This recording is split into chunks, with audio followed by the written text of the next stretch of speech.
पोलिसांकडे अतिशय धक्कादायक माहिती उपलब्ध झाली आहे। निलेश चव्हाण यानं वैष्णवीची सासू लता हगवणे त्याचबरोबर नणंद करिश्मा हगवणे यांचे मोबाईल आपल्या तिजोरीमध्ये लॉक करून ठेवले असल्याची माहिती पोलिसांच्या आत्तापर्यंतच्या चौकशीत उपलब्ध झाली। या दोन्ही मोबाईलमध्ये वैष्णवीच्या संदर्भातील माहिती असण्याची शक्यता आणि त्याचबरोबर वैष्णवीच्या आत्महत्येच्या दिवशी कोणत्या आरोपी एकमेकांच्या संपर्कात होते याची देखील माहिती मिळण्याची शक्यता आहे। निलेश चव्हाणच्या घरी जाऊन पिंपरी चिंचवड पोलीस हे दोन्ही मोबाईल हस्तगत करण्याची शक्यता आहे। या मोबाईलमध्ये मिळालेला डेटा या सगळ्या प्रकरणाची व्याप्ती किती मोठी आहे हे सांगण्यासाठी पुरेशी असल्यामुळे दोन्ही मोबाईल पिंपरी चिंचवड पोलीस जप्त करतील।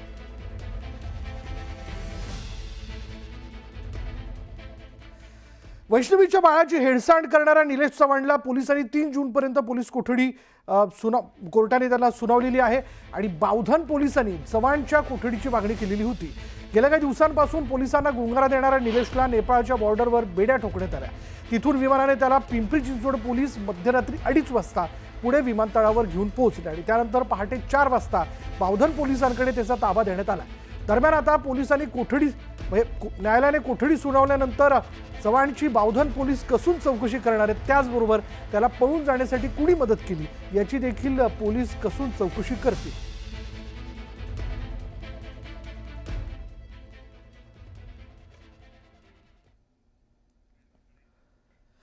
आणि पुढली बातमी अशी आहे की बहुचर्चित ठाणे एलिव्हेटेड रोड आणि टनल प्रोजेक्टला पुन्हा एकदा ब्रेक लागला आणि या प्रकल्पाचं कंत्राट रद्द करण्याचा आदेश सुप्रीम कोर्टाने दिला।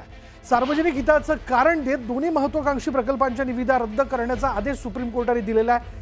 27 जुलै 2024 मध्ये या दोन्ही प्रकल्पांसाठी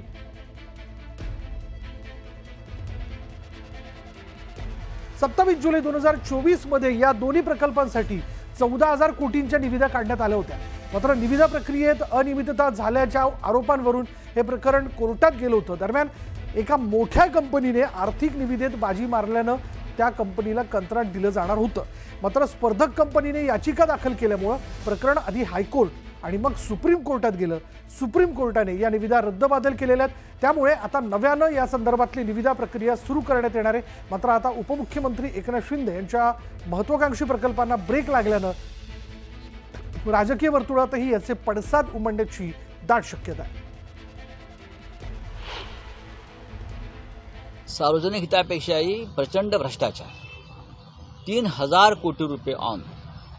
विचार करा या महाराष्ट्रातल्या भ्रष्टाचाराचा रेट किती आहे। तर एका प्रोजेक्टमध्ये संबंधित सरकार किंवा संबंधित खात्याचे मंत्री हे 3,000 कोटी रुपये जास्त घेणार होते। 3,000 कोटी रुपये आकडा लक्षात घ्या।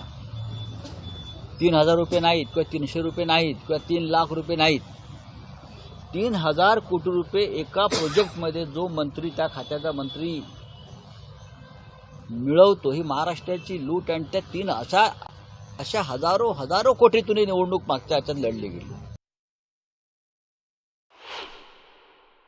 कोर्टाने शिंदे साहेबाच्या काळामध्ये जे काही टेंडर झाले त्यांना स्थगिती दिलेली आहे। स्थगिती याचा अर्थ रद्द झाला असं म्हणता येणार नाही।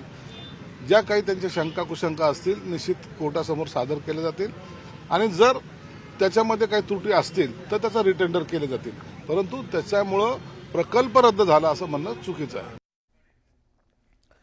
राज्यभर गाजत असलेल्या धुळ्यातील गुलमोहर शासकीय विश्रामगृहातील खोली क्रमांक 102 मध्ये तब्बल 1,84,84,00,000 रुपयांची रोकड सापडली होती।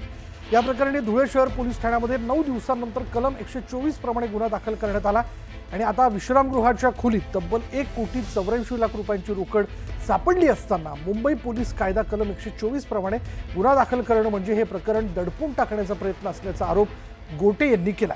या प्रकरणी भारतीय न्याय संहिताप्रमाणे लाचलुचपत कायदा कलम 170 तसंच संघटित गुन्हेगारी, खंडणी गोळा करणं, पुरावा नष्ट करणं तसंच मनी लॉन्ड्रिंगनुसार गुन्हा दाखल केला पाहिजे अशी मागणी माजी आमदार अनिल गोटे यांनी यावेळी केली। याचा अर्थ काय समजायचा? 1,84,84,200 रुपये बेहिशोबी सापडल्यानंतर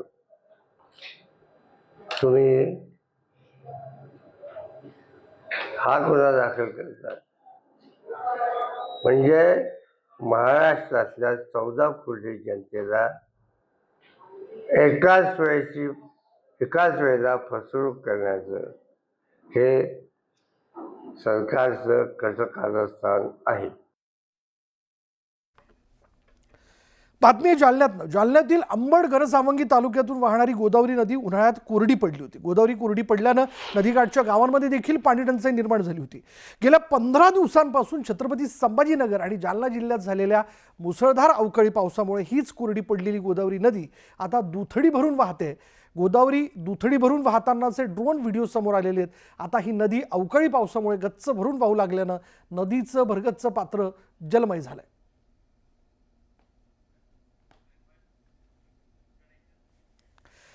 पुढली बातमी शिर्डीतनं. शिर्डीच्या साईबाबा मंदिरामध्ये चोरी झाल्याची घटना समोर आलेली आहे. साई संस्थांच्या लेखा विभागात कार्यरत असलेल्या एका कर्मचाऱ्यानं दानाची मोजदाद करताना लाखो रुपयांची रक्कम चोरल्याचं उघडकीस आलं.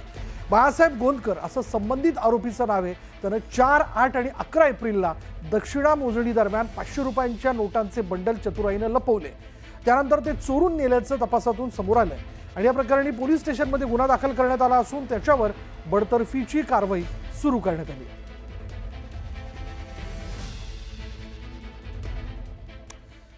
धाराशिव जिल्ह्यात पावसाचा जोर पाहायला मिळतोय. त्यामुळे मे महिन्यातच नळदुर्ग किल्ल्यातील मादी धबधबा कोसळतोय. दरवर्षी सप्टेंबर किंवा ऑक्टोबरमध्ये बोरी धरण ओव्हरफ्लो झाल्यानंतर नर मादी धबधबा कोसळतो. मात्र यंदा मे महिन्यातच जोरदार पाऊस झाल्यानं बोरी धरणाच्या पातळीत वाढ झाली असून त्याचंच पाणी किल्ल्यामध्ये येतं आणि त्यामुळे मादी धबधबा हा प्रवाहित होतो.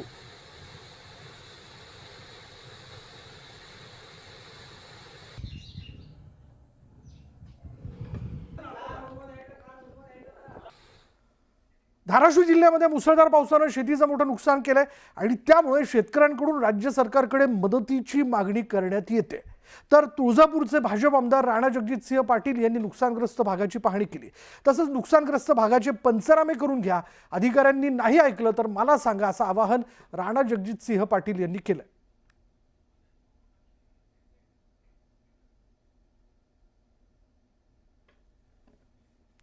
आज तुळजापूर आणि धाराशिव तालुक्यातल्या बऱ्याच गावांमध्ये पाहणी केली. ही जी काही अतिवृष्टी बऱ्याच दिवसापासून चालू आहे त्याच्यामुळे प्रचंड नुकसान झालेलं आहे शेतीचं. अगदी फळबागांचं सुद्धा मोठं नुकसान झालेलं दिसतंय. आपल्या मागेच एक पपईची बाग आहे, प्रचंड नुकसान झालंय. आता पंचनामा करण्याचे आदेश तर गेल्या आठवड्यातच आपण दिले होते. दिवसांपासून अजित पवार आणि शरद पवार एकत्र येणार असल्याच्या चर्चा सुरू आहेत. मात्र दोन्ही राष्ट्रवादी कधी एकत्र येणार याबाबत शरद पवारांनीच भाष्य केलंय. दोन्ही राष्ट्रवादी कधी एकत्र येणार असा प्रश्न शरद पवार यांना विचारण्यात आला. यावर मला माहीत नाही असं सूचक विधान शरद पवारांनी केलं. त्यामुळे मनोमिलनाच्या चर्चांवर आता शरद पवारांनी थेट भाष्य करणं टाळलं. साहेब, गेल्या काही दिवसापासून सातत्यानं चर्चा होती की दोन्ही राष्ट्रवादी एकत्र येणार, त्या संदर्भात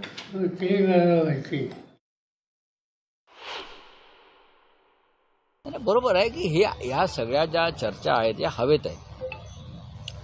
जोपर्यंत आणि मी स्वतः या मताशी ठाम आहे की माननीय शरद पवार साहेबांची जी विचारधारा आहे, शाहू फुले आंबेडकर ही विचारधारा घेऊन ती जातात. यशवंतराव चव्हाणांचा वारसा हा माननीय शरद पवार साहेबच आज या राज्यात आणि देशात चालवत असताना धर्मांध आणि जातीय शक्ती ज्या राज्यात वाढलेल्या आहेत त्या शक्तींबरोबर माननीय पवार साहेबांसारखा नेता जो आमचा आदर्श नेता आहे तो जाईल असं त्यांच्या सहकाऱ्यांना, त्यांच्या समर्थकांना आणि आमच्यासारख्या त्यांच्या चाहत्यांना वाटत. जसं तटकरे बोलले की जिची चर्चा सुरू नाही आहे ज्या विषयाची, त्या विषयावर टीका टिप्पणी करून किंवा त्या विषयावर टिप्पणी करून कुणी त्या ठिकाणी संभ्रम तयार करताय किंवा टिप्पण्या करतात आहे, हा विषय चर्चेला आला नाही किंवा मला वाटतं त्यांच्यातही चर्चा या विषय सुरू नाही. शेवटी त्यांच्या पक्षाचा जो प्रश्न आहे. पण माझी माहिती जी आहे, एक राज्याचा भाजपाचा अध्यक्ष म्हणून मी काही माहिती मला असतं, अजून राष्ट्रवादीच्या एकंदरीत विलिनीकरणाची कुठलीही चर्चा आमच्या कानापर्यंत आली नाही.